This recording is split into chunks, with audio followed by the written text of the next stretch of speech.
I showed up at my parents' place 2 days late for Christmas, and guess what? Everyone was raving about the 2024 Wicked remake, so naturally, I had to see what all the fuss was about. And let me tell you, this movie completely flipped my perspective on the color green. Now, sit tight, because I'm about to change yours too.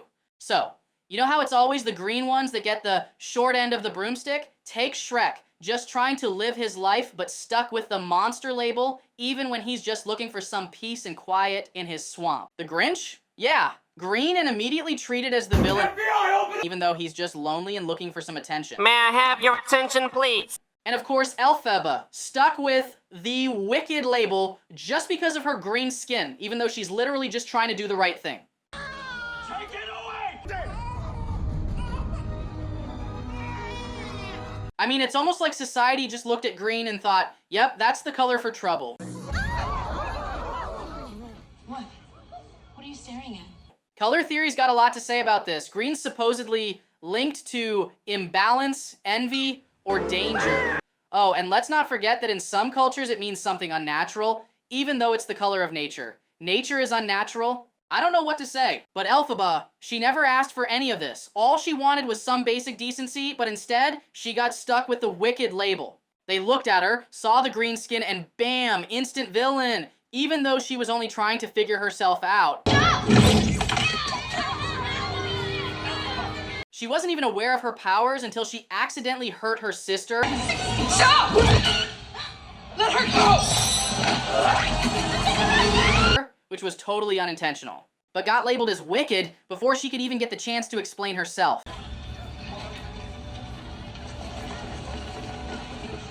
All her intentions were rooted in care and an earnest desire to make things better for her family. But sometimes even the best intentions can spiral out of control, especially when you're a young girl with powers you don't fully understand.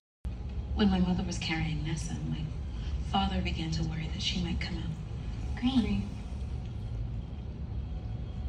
He was so worried that he made my mother chew milk flowers day and night. Only the milk flowers made Nessa come too soon, and her little legs there. From that moment on, she's branded as the cause of misfortune. The people around her don't ask, what happened? Or how can we help? They just start pointing fingers, and she's forced to shoulder the weight of a tragedy that wasn't her fault. It's you. You're behind all of this. Read it. Cast a spell. Read it! You can't, can you? Her refusal to conform and in standing up against corruption, or even the good intentions, she becomes a target. Guards. There's a fugitive at large here in the palace. Bring her to me. Elphaba didn't choose to be wicked. She simply refused to let the system define her. Even if you listen to the song Defying Gravity, you can hear Elphaba singing, I'm through with playing by the rules of someone else's game. and let's be honest, that line is basically her saying, I'm done with your BS. And while Elphaba is cast out, She's a terror, she's a tartar, we don't need to show a bias. people are busy praising Glinda. But Glinda, you're a martyr. Elphaba's so-called good counterpart for her goodness. Now, Glinda's portrayed as everything society loves. Popular, pretty, charming, and of course, good. She's the one with the glossy exterior, blonde hair, perfect smile, and all the right words to win everyone over. The Royal Winky Academy. No green skin to raise eyebrows, no rough edges. But as sweet and charming as she seems, isn't exactly immune to being selfish or completely oblivious to the struggles of others. I hope you'll save a dance for me tonight. I'll be right there. I know someone would be my hero if that someone were to go invite her.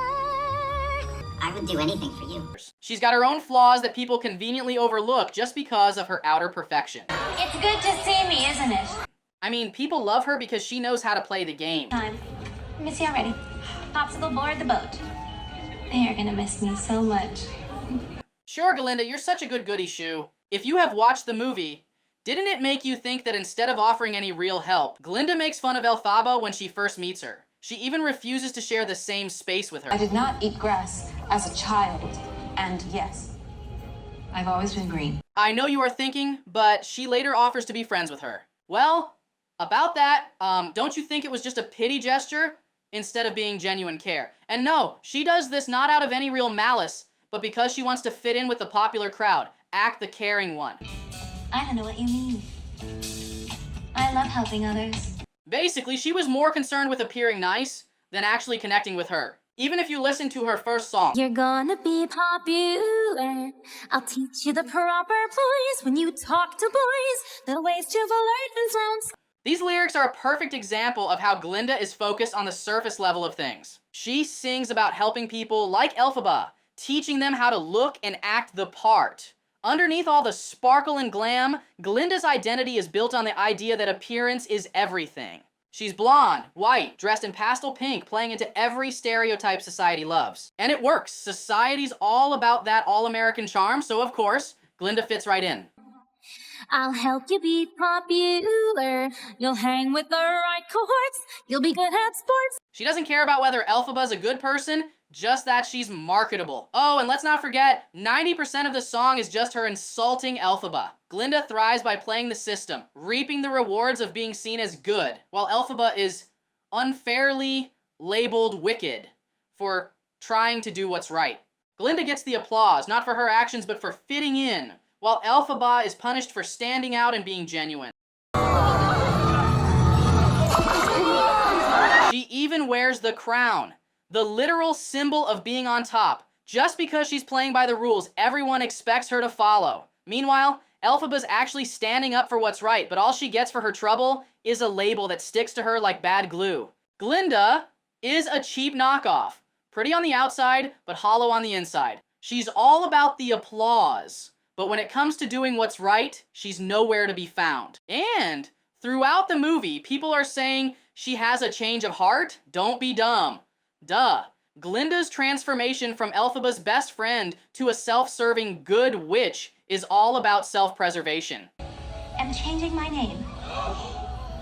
What? Your name? Yes.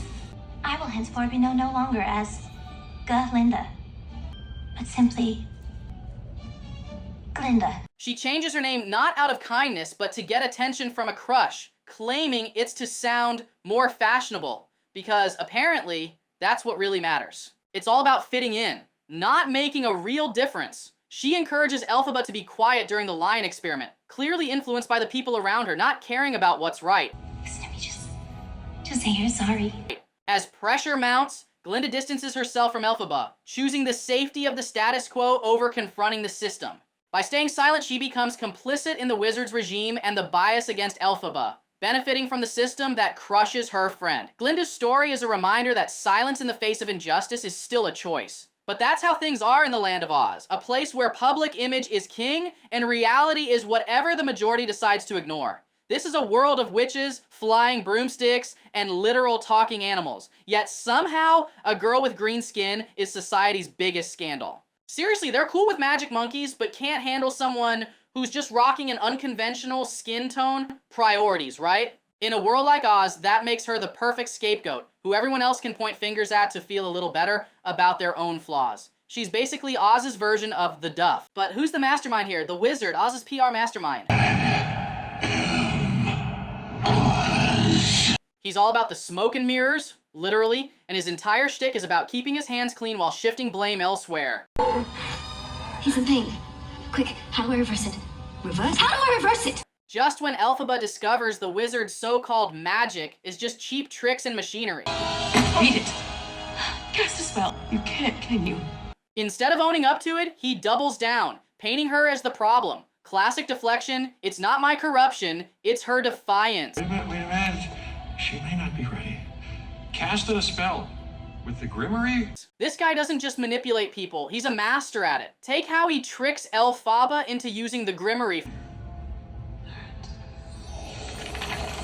How can I help him? He dangles the promise of helping animals, knowing full well she's got a soft spot for justice, and the second thing goes sideways, boom. Wicked Witch branding slapped on her faster than you can say deflection. Oh, and let's not gloss over his authoritarian hobby, stripping animals of their rights. Dr. Dillamond, the talking goat professor who literally just wants to teach, gets silenced and sidelined because apparently an educated goat is Oz's biggest threat. Basically, the wizard's entire strategy is Chaos Creation 101. He messes everything up and then convinces everyone he's the only one who can fix it. Classic scammer energy. Meanwhile, the Society of Oz eats this narrative right up. Even when Elphaba saves the caged lion cub from being experimented on,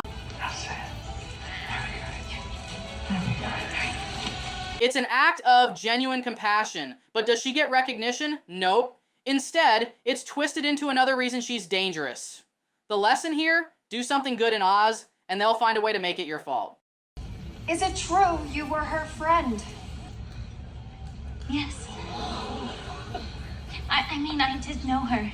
Elphaba, who stands up for what's right, gets painted as the villain because she refuses to play the game of appearances. In Oz, villains aren't born. They're made by a society that values image over authenticity. Every empire has its puppet master, the one who spins rumors just right to keep the king's throne safe and the truth buried. Madame Morrible plays that exact role in Oz. She's the whisperer, the one who plants the seeds of lies and makes sure they grow. Believe nothing she says. She has stolen our grimoire. She is evil, responsible for the mutilation of these poor, innocent monkeys. She's exceptionally good at it, twisting the narrative until everyone is convinced Elphaba's wicked. Meanwhile, she stands tall, as the wise one, supposedly looking out for the good of Oz. She observes Elphaba's magic and sees its potential, but instead of nurturing the girl's abilities or offering some guidance, Morrible decides, hey, why not exploit this for my own gain?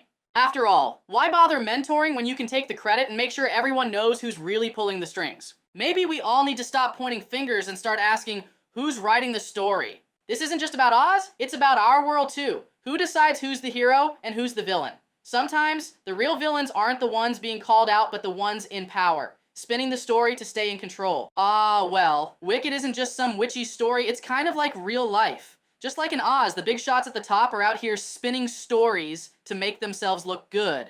And if someone calls them out, yay right, they're the villain. It's like politics or social media in real life. The people in charge decide what's right, and the rest of us just roll with it. But when you really think about it, half the stuff we believe is just what we've been told, not what's actually true. Oz is basically what happens when the most dramatic person controls the group chat, you know? Have you ever thought about how Disney totally decides what makes a hero or a villain? I did a whole video about Mufasa being the villain. You gotta check it out. Trust me, it'll blow your mind.